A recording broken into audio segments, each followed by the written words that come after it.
माँ के कालरात्रि के रूप में पूजा की जाती है। नवरात्रि के 7वें दिन यानी सप्तमी को माता कालरात्रि की पूजा की जाती है। जैसा उनका नाम है वैसा ही उनका स्वरूप भी।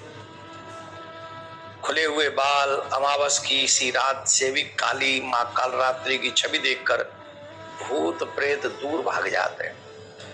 अगर हम कोई माँ कालरात्रि माँ की उपासना करना चाहते तो इस मंत्र का जाप हमको करना चाहिए। एक वेणी जपा करना, पुरा नग्रा खरा स्थिता, लंबोष्ठी कर्णिका करणी, तेला व्यक्त शरीरणी। इस देवी के 3 नेत्र हैं। ये तीनों ही नेत्र ब्रह्मांड के समान गोल हैं। इनकी सांसों से अग्नि निकलती रहती है। ये गंधर्व मतलब गधे की सवारी करती हैं। ऊपर उठे हुए दाहिने हाथ से वो वर मुद्रा भक्तों को वर देती हैं। दाहिने की तरफ से वो दाहिने वाले हाथ से नीचे वाले हाथ से अभय मुद्रा में है, यानी भक्तों को हमेशा निडर निर्भय रहने के लिए कहती है, इशारा करती हैं, आशीर्वाद देती हैं। नाम से अव्यक्त होता है कि माँ दुर्गा का यह 7वीं शक्ति कालरात्रि के नाम से जानी जाती है, अर्थात जिनके शरीर का रंग घने अंधकार की तरह एकदम काला है। नाम से ही जाहिर है कि इनका स्वरूप भयानक है। सिर के बाल बिखरे हुए हैं, गले में विद्युत की तरह चमकने वाली बिजली की तरह चमकने वाली माला धारण करती हैं। यहाँ पर खुले हुए बालों का जिक्र है। जब भयानक स्वरूप होता है तब बाल खोल के माँ रण में उतरती हैं।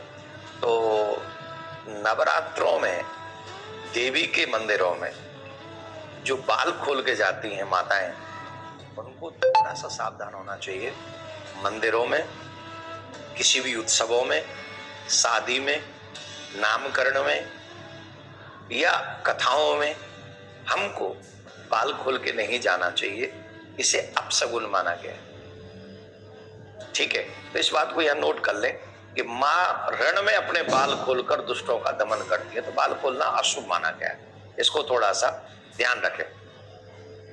माँ की कथा क्या है, कालरात्रि माँ की कथा क्या है, उसको ध्यान से सुने।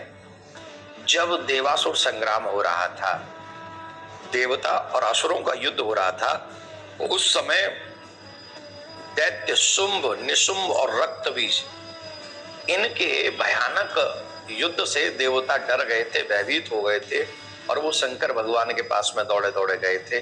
तब शंकर भगवान ने माँ पार्वती से कहा था। तब माँ पार्वती ने दुर्गा का रूप धारण किया और शुंभ निशुंभ का वध कर दिया। परंतु जब रक्तबीज से युद्ध करने लगे तो जब जब उसके अंगों को काटते थे तो जितने रक्त के बीज इस पृथ्वी पर गिरते थे उतने ही अनेक रक्त बीज उत्पन्न हो जाते थे। इसीलिए उसका नाम रक्त बीज था। एक बूंद गिरेगी तो एक रक्त बीज खड़ा होगा, वहीं से प्रकट हो जाएगा। वो बीज था, रक्त नहीं था एक तरीके से। तो इस दृश्य को देखकर माँ दुर्गा सोचने लगी कि अब इसका वध कैसे किया जाए। तो लाखों रक्त बीज जब उत्पन्न हो रहे थे तो दुर्गा जी ने अपने तेज से कालरात्रि को उत्पन्न किया। इसके बाद जब दुर्गा जी ने रक्त बीज को, जब उसे युद्ध करने के लिए गई तो एक हाथ में खड्ग ले लिया और एक हाथ में उनके में खप्पड़ था, और एक भी रक्त की बूंद पृथ्वी पर नहीं गिरने दी। लाखों रक्त बीजों का वध किया लेकिन एक भी बूंद पृथ्वी पर नहीं गिरने दी, क्योंकि अगर पृथ्वी पर गिरेगी तो तमाम और रक्त बीज उत्पन्न हो जाएंगे। इसलिए उन्होंने खप्पर में भर लिया, उसको रक्त बीज का वध कर दिया। इनका स्वरूप भले ही भयंकर हो लेकिन सदैव भक्तों को सुफल देने वाली हैं, इसलिए ये शुभकरी कहलाई हैं। अर्थात इनसे भक्तों को किसी भी प्रकार का भय नहीं है। ये हमेशा उनकी उपासना करने वालों को ब्रह्मांड की सारी रिद्धियां सिद्धियां प्रदान करती हैं। मानो दरवाजे खोल देती हैं कि तुम मेरी उपासना करोगे तो तमाम रिद्धि सिद्धि तुमको हम प्रदान कर देंगे। इनके नाम उच्चारण मात्र से जो भी इनका नाम उच्चारण करता है भय दूर भाग जाता है। इसलिए ये दानव, दैत्य, राक्षस, भूत, प्रेत इनका स्मरण से ही भाग जाते हैं। अंधकार में स्थितियों का विनाश करने वाली शक्ति है कालरात्रि। काल से उनका स्मरण, कालरात्रि के नाम से स्मरण करने से काल भाग जाता है, डर जाता है। इसीलिए यह ग्रह बाधाओं को भी दूर करती हैं। अग्नि, जल, जंतु, शत्रु और रात्रि भय दूर हो जाते हैं। इनकी कृपा से भक्त तरह तरह के भयों से मुक्त हो जाते हैं।